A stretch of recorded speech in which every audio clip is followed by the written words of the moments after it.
వీరయ్య గారు అభివృద్ధి చేయలేదు ఎమ్మెల్యే. ఇద్దరు ఎమ్మెల్సీలు ఉన్నారు, మీకు ఒక ఎంపీ ఉంది.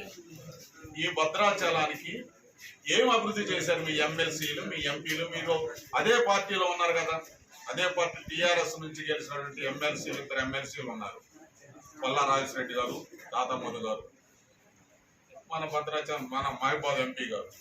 ఏమి మీరు అభివృద్ధి చేశారు? భద్రాచలానికి ఎన్ని నిధులు తీసుకొచ్చారు? శ్వేతపత్రం విడుదల చేద్దాం. మీ దగ్గర దమ్ముంటే, మీ దగ్గర నిజాయితీ ఉంటే మీరు ఎన్ని నిధులు తీసుకొచ్చారో ఒక పెద్ద ఫ్లెక్సీ వేసి భద్రాచలం అంబేద్కర్ సెంటర్లో కట్టండి. భద్రాచలానికి మీరు చేసినటువంటి న్యాయం ఏంటి? 100 కోట్లు ఇస్తానన్న నీ ముఖ్యమంత్రి, ఇది అరిగిపోయిన రికార్డు అయ్యి ఉండొచ్చు, కానీ ఇంకో 0 పెంచమన్న వరదలో 1000 కోట్లు ఇస్తానన్నాడు. 1000 రూపాయలు కూడా ఇవ్వలేదు. ఏమి దీని మీద మీరు అడగలేదా? అడగలేకపోయారు. మీ ఎంపీలు ఏం చేశారు, మీ ఎమ్మెల్సీలు ఏం చేశారు? గడ్డి బీకారా ప్రగతి భవన్ ముందని అడుగుతా ఉన్నాం. ఇవాళ పెద్ద పెద్ద మాటలు చెప్తా ఉన్నారు కదా, మీరు అభివృద్ధి చేయడం కోసమే వస్తా ఉన్నాం. నిజమే, ప్రజాప్రభుత్వం ఏర్పడింది తెలంగాణలో.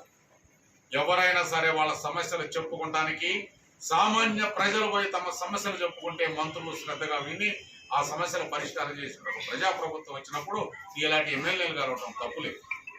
కలుస్తారు ఎమ్మెల్యే. నువ్వు ఎమ్మెల్యేగా ఇక్కడ గెలిచావు, జనం నీకు ఓట్లు వేశారు, నిన్ను గెలిపించారు కాబట్టి నీ బాధ్యతగా నువ్వు వెళ్ళావు. మా ప్రభుత్వం ఆనాడు నీవు ఉన్న నిరంకుశ ప్రభుత్వంలో మంత్రులకి కలవడానికి చోటు లేనటువంటి, సమయం లేనటువంటి ప్రభుత్వం నుంచి ఈ రోజున సామాన్య ప్రజలు కూడా వెళ్ళి తన గోడు చెప్పుకునేటువంటి ప్రజాప్రభుత్వం ఏర్పడిన దానికి మీరు దానికి కలిసి ఏదో సంకల్పుద్దుకొని మేమేదో చేస్తామని చెప్తా ఉన్నారు. మాలో మా కలహాలు పెట్టడం కోసం ప్రయత్నం చేస్తా ఉన్నారు. శ్రీనివాసరెడ్డి గారు మా రాజకీయ గురువు.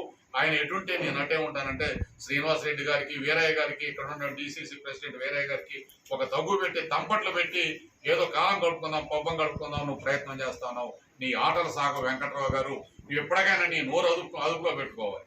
వేరే చేసుకుందాం. నీకు, నీ వ్యక్తిత్వానికి, వీరయ్య గారి వ్యక్తిత్వానికి ఇద్దరికి కూడా మేము చెప్తా ఉన్నాం, వేరే చేసుకుందాం.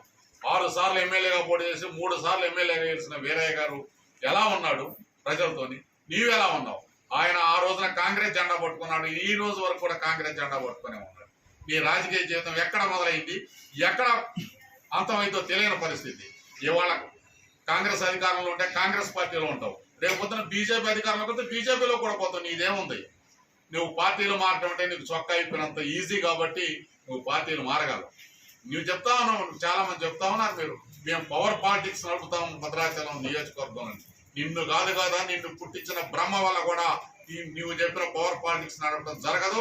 నీ వెనకాల ఉన్నటువంటి మీ చెంచగాళ్ళ కూడా చెప్తా ఉన్నాం, నోరు అదుపులో పెట్టుకుంటే మంచిది. వీరయ్య జోలికి వచ్చినా, వీరయ్య మీద విమర్శ చేసినా నీ తాట తీస్తామని సందర్భంగా తెలియజేస్తాం.